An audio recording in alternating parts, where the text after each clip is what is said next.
Hola, ¿qué tal?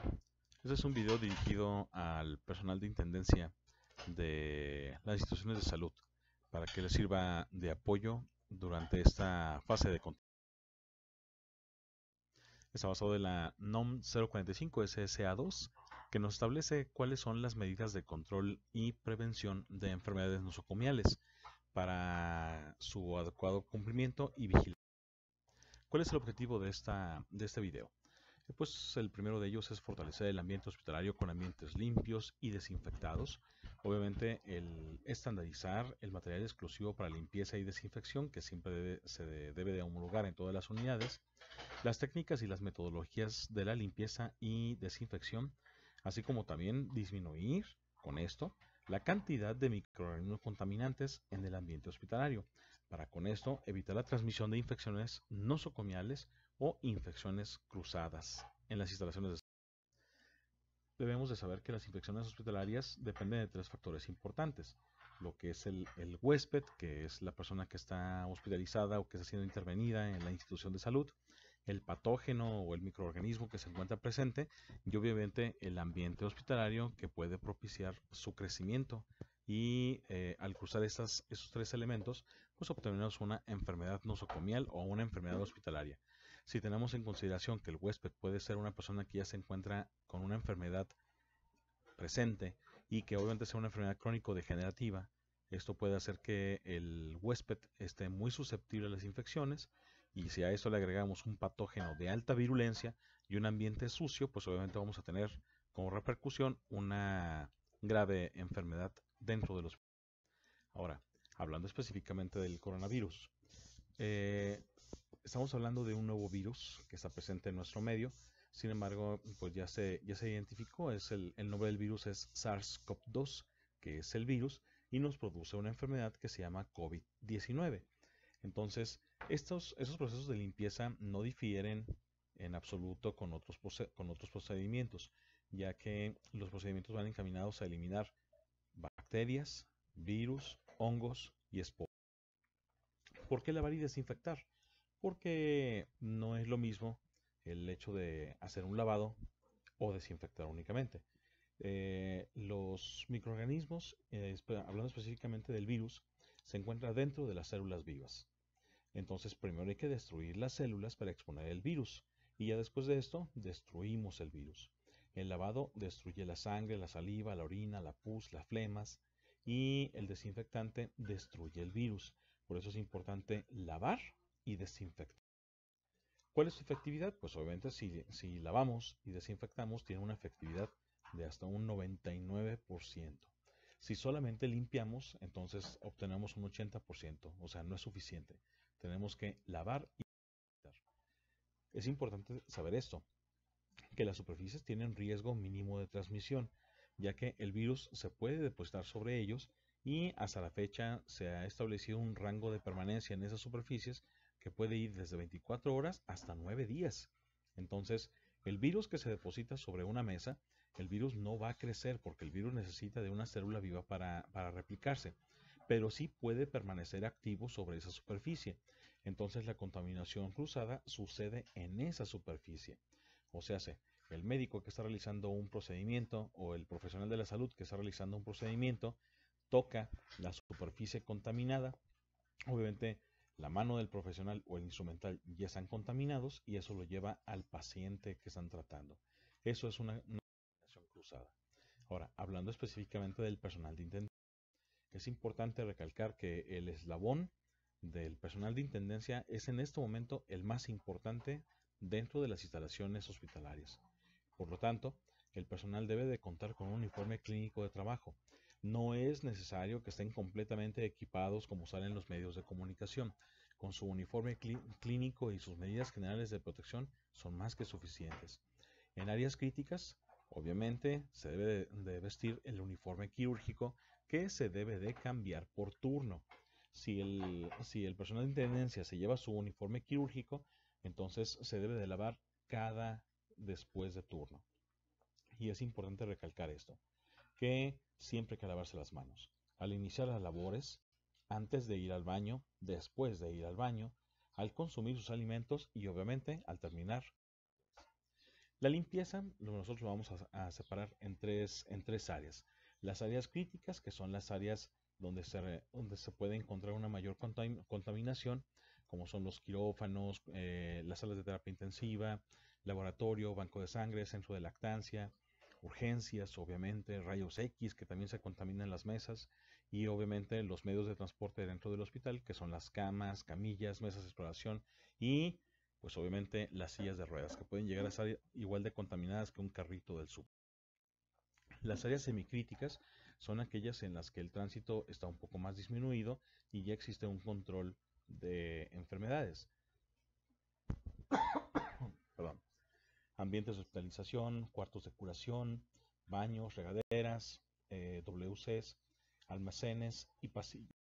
Y las áreas no críticas, que son las áreas administrativas. Esas áreas no críticas son aquellas que tienen muy poco tránsito, que son las áreas administrativas o las salas de espera para las consultas, los consultorios, las escaleras, los auditorios, los vestidores y las zonas aledañas al hospital o al centro de atención. La limpieza y la desinfección, pues obviamente son esenciales y son indiscutibles, ya que su efectividad, como ya lo vimos en la otra diapositiva, puede llegar a ser hasta un 99%. Es el éxito del sistema de vigilancia de prevención y control de infecciones dentro de... ¿Cuál es su propósito? Pues obviamente retirar o destruir microorganismos que pueden dañar a pacientes, a sus familiares, al propio personal trabajador, o sea, al personal de intendencia incluidos, y todo aquel que permanezca o transite por este ambiente contaminado. Por eso es importante lavar y desinfectar. La desinfección hospitalaria se puede realizar con muchos tipos de químicos. Los productos limpiadores eliminan residuos y sustancias desechas, pero no evitan la proliferación de microorganismos. Entonces, limpieza no es lo mismo que desinfección. Repito, los productos limpiadores eliminan residuos o sustancias de desecho, pero no matan las bacterias. Hablando, por ejemplo, del pinol, hablando del fabuloso, que son productos limpiadores. El desinfectante es aquella sustancia química que destruye los microorganismos, o sea, bacterias, hongos, esporas y virus. El cloro es un desinfectante de alto nivel, aparte de ser muy económico. El cloro al 6% es más que suficiente para poder realizar una desinfección adecuada. Es de acción rápida, es de fácil preparación, elimina olores, y como ya lo mencioné, pues es muy económico. ¿Cuáles son las desventajas del cloro? Que es corrosivo con los metales. Se inactiva con la luz, se inactiva con secreciones orgánicas, o sea, tiene un nivel de saturación, y se inactiva con la sangre. Entonces, siempre es importante tener en consideración esto, que se tiene que lavar primero y después se tiene que desinfectar. ¿Cuáles son las recomendaciones para tener en buen estado el cloro? Que hay que mantenerlo tapado porque se va evaporando. Hay que protegerlo de la luz, sobre todo de la luz del sol, porque esto lo inactiva, y que ya diluido en agua, su estabilidad es de aproximadamente 24 horas. O sea, después de 24 horas de combinado el cloro, se descompone. Y hay que evitar combinarlo con otros elementos. Por ejemplo, en la actualidad se está viendo que está muy de moda el mezclar diferentes productos químicos y uno de los principales es el de mezclar alcohol con cloro. Esto no se debe de hacer porque forma un gas cloroformo y esto puede llegar a intoxicar a la persona que lo está manejando. ¿Cuál es la capacidad para desinfectar? Pues obviamente cuando estamos hablando de una desinfección de alto nivel para áreas críticas, tiene que ser medio litro de cloro en 5 litros de agua. Para un nivel intermedio, como por ejemplo para las áreas semicríticas, se utilizan 50 mililitros en 5 litros de agua. Y en desinfecciones de bajo nivel o para áreas no críticas, se utilizan 25 mililitros en 5 litros de agua. El hecho de agregarle una mayor cantidad de cloro no significa que va a ser mucho más efectivo. No, actúa de la misma forma, solamente que ya lo vamos a tener más concentrado y esto puede aumentar el nivel de corrosión en los diversos metales a los que tenga contacto. La vestimenta. Obviamente depende del grado de contaminación.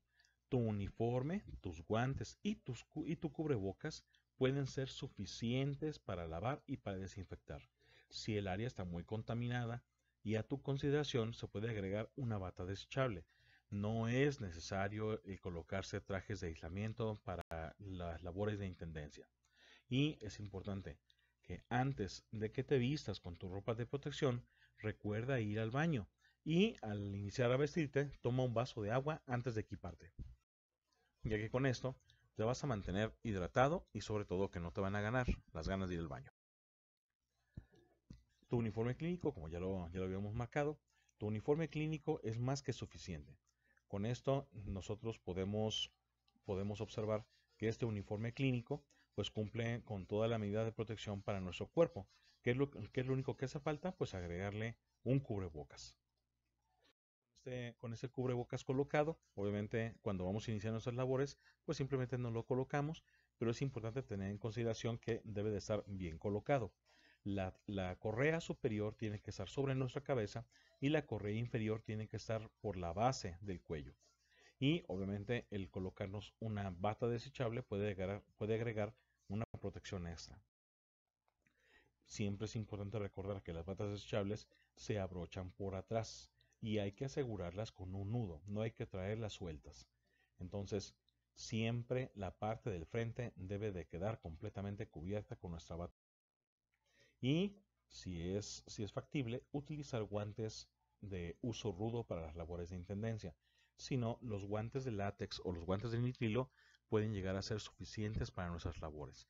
Siempre hay que recordar que hay que estar completamente vestidos y protegidos para nuestras labores. Insisto, no es necesario contar con un traje completo de protección. Hay que evitar esto mientras tengamos la ropa colocada. Evitar beber, comer, fumar, tocarte partes no cubiertas, tocarte la cara o el celular. No se debe de hablar por teléfono mientras estamos realizando las labores de intendencia. No se debe de fumar durante las labores de intendencia. Tampoco debemos de rascarnos alguna parte del cuerpo porque recordemos que ya nuestros guantes se encuentran contaminados y por lo tanto esto va a ser un medio de entrada para contagio hacia nosotros. También hay que evitar comer una galletita o un snack. Hay que evitar rascarse partes que no están protegidas y sobre todo también evitar el uso de accesorios de preparación. La preparación. Se puede utilizar una técnica de 3 baldes. El balde número 1, que es para lavado, se utiliza con 5 litros de agua y se le agrega detergente. ¿Cuánto detergente voy a colocar? La cantidad necesaria para hacer espumosa la solución.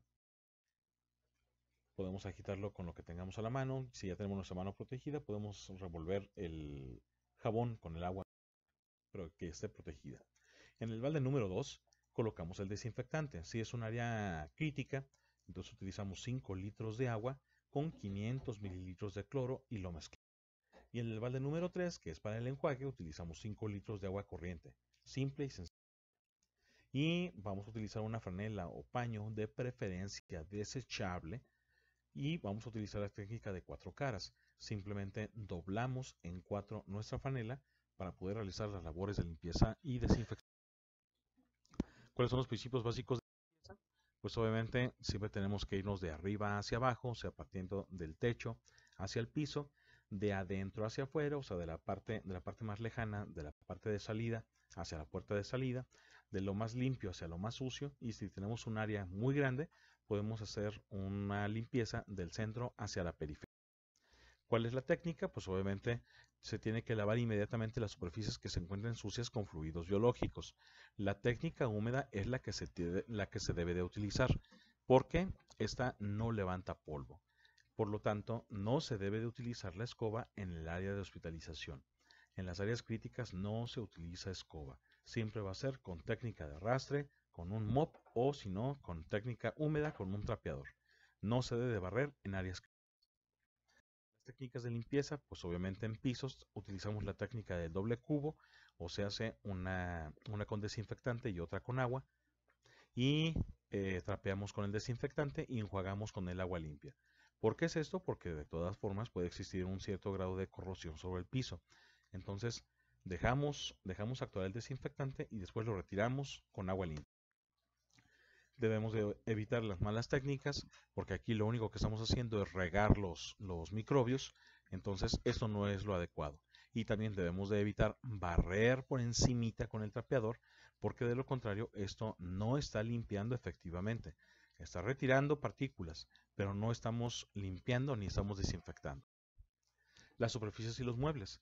Se utiliza la franela o el paño desechable, es técnica de doble cubo, uno con desinfectante de acuerdo al área, ya sea crítica, semicrítica o no crítica, y otro con agua limpia. Se limpia con el desinfectante y se enjuaga con agua limpia. Recordando que siempre que nosotros coloquemos desinfectante en áreas metálicas, hay que retirarlo con agua limpia.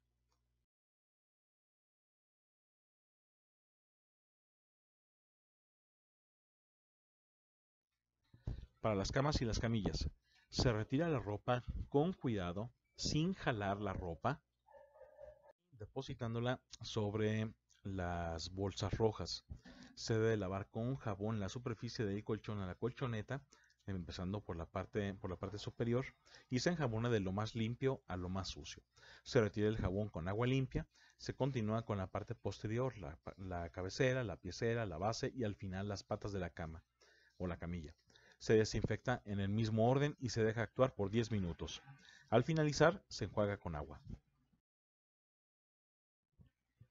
Aquí observamos la técnica que se debe utilizar, siempre debe de ser en un solo sentido, nunca nos vamos a regresar. Si ya terminamos la parte superior, entonces procedemos con la parte posterior y con los lados, siempre recordando que vamos a limpiar en un solo sentido, no nos vamos a regresar.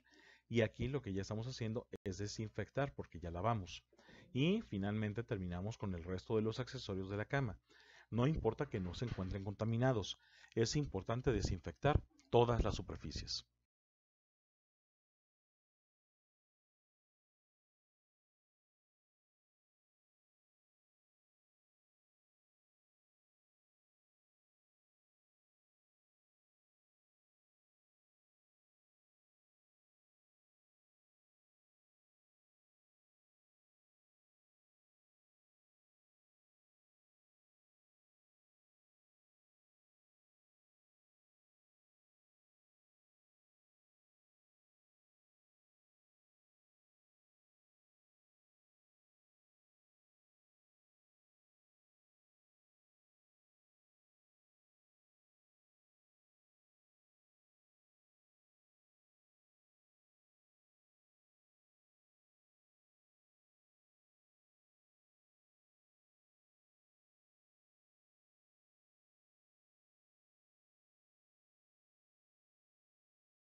Las sillas de ruedas son uno de los medios de transporte más utilizados en los ambientes hospitalarios y por eso se deben de limpiar y se deben de desinfectar.